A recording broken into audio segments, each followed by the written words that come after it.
26 जानेवारी रोजी तुम्ही एक गुन्हा दाखल केलेला आहे. तुमच्याबाबत जातीवाचक शिवीगाळ झाली आणि तुम्हाला जाहीररित्या अपमानित करण्यात आलं. अशा आशयाची फिर्याद तुम्ही दिली की काय घडलं? ॲक्च्युली 26 जानेवारी हा प्रजासत्ताक दिन सालाबादप्रमाणे 15 ऑगस्ट असेल आणि 26 जानेवारी असेल. त्या ठिकाणी झेंडावंदन असेल किंवा इतर कार्यक्रम असतील, त्या कार्यक्रमाच्या निमित्तानं मी सालाबादप्रमाणे उसराण गावामध्ये आमच्या हजर असतो. आणि शालेय शिक्षण समिती असेल, आमची जिल्हा परिषद शाळा असेल, त्यांनी आमंत्रित केल्यानंतर त्या ठिकाणी मी नक्कीच उपस्थित असतो.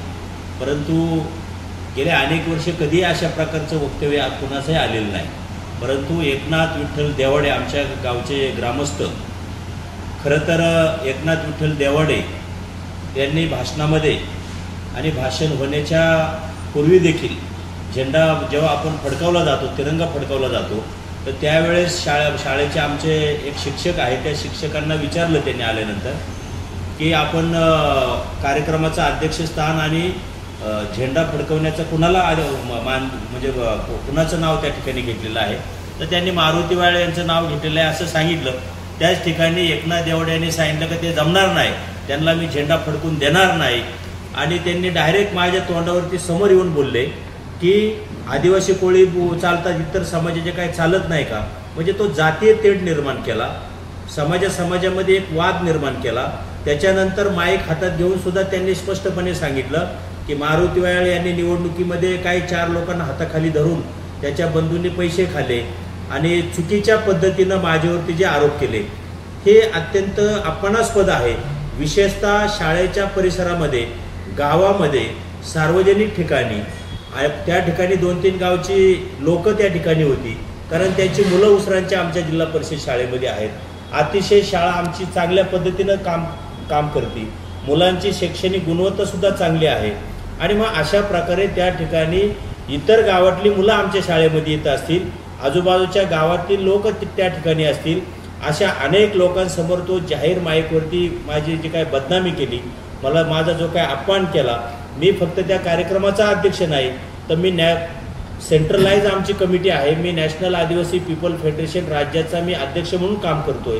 एक जबाबदार पदावरती मी काम करत असताना अशा एकनाथ देवाडे हा एक ओबीसी समाजातला व्यक्ती आहे आणि त्याने अशा पद्धतीनं माझ्यावर जे काय मला चुकीचं वक्तव्य केलं, त्या विरोधामध्ये मी त्या ठिकाणी ती तक्रार दाखल केलेली आहे.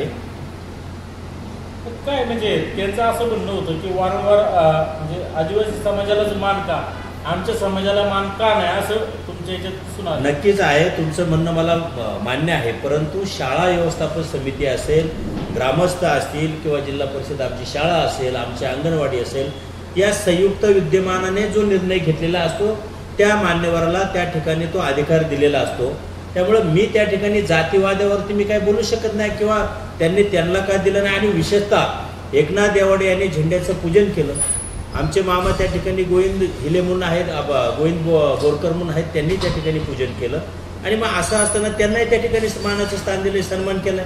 त्यामुळे चुकीचं त्यांनी अर्थ लावून, ॲक्च्युली तुमच्या माहितीसाठी सांगतो का त्यांनी असं वक्तव्य का केलं, त्याच्या पाठीमागचं दुसरं असं कारण आहे की गेल्या विधानसभेच्या निवडणुकीच्या निमित्तानं देवाडे कुटुंबातीलच एक हरिभक्तपरायण दिलीप देवाडे असतील, हरिभक्तपरायण कोंडीभाऊ देवाडे असतील, तर जे काही मी ज्या पक्षामध्ये काम करत होतो त्या पक्षाच्या माध्यमातून कार्यकर्त्यांना जे काही बूथ कमिटी असते त्याला चहा पाण्या नाश्त्याचा जो काही खर्च असतो तर तो खर्च मी त्यांच्या ताब्यात दिला. आणि एकनाथ देवाडे हा हातभट्टी पंटर आहे, म्हणजे दारू विकणारा माणूस आहे. त्याच्या अनेक केसेस आहेत जुन्नर पोलीस स्टेशनमध्ये. आपण उतरडे साहेब खात्री करू शकता, मी जर खोटं बोलत असेल तर अनेक त्याच्या दारूच्या भट्टी काढतोय, तो दारू विकतोय, त्याच्या केसेस आहेत.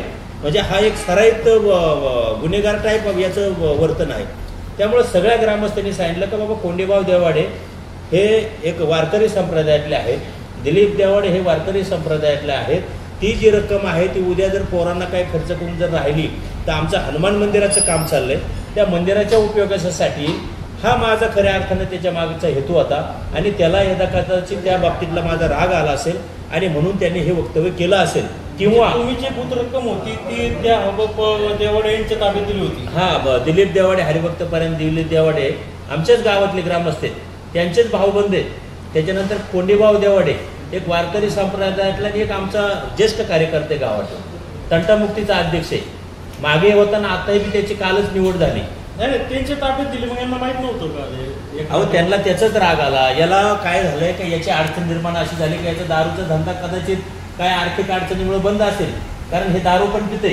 याचे अनेक केसेस आहे. त्याला माल भरायचा असेल, निवडणुकीच्या काळामध्ये त्याला माल भरायचा असेल, गूळ नवसागर काय काय लागतं ते भरायचं असेल आणि म्हणून त्याला तो राग आला असेल. बाकी दुसरं काही कारण नाही. पैसे त्यांच्या हातात तेव्हा असल्याची मागणी. हा रास्तच आहे ना. त्याच्यासाठी तो म्हणत होता तुमच्या भावाने पैसे घेतले, तुम्ही 4 पोरांना खायला प्यायला घालता. मी जे काय करतो ते माझ्या गावातील तरुणांना माहिती आहे, माझ्या गावातील ग्रामस्थांना माहिती आहे, माझ्या गावातील शाळा व्यवस्थापन समितीला माहिती आहे. मी जे चांगलं काम करतोय त्यासाठीच मला मानाचं पान देतात.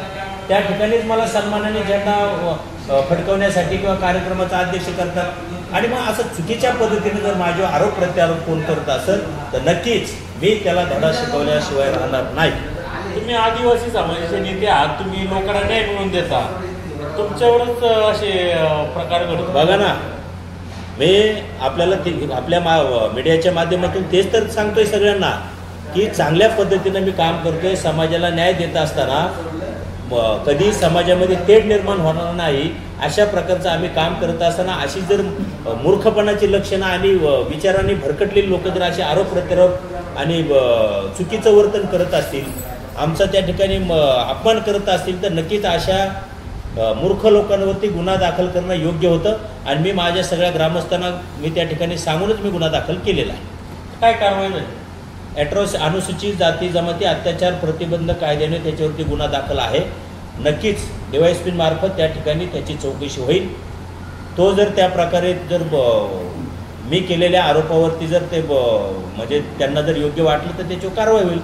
माझे आरोप खोटे असतील तर कारवाई पुढे होणार नाही. धन्यवाद.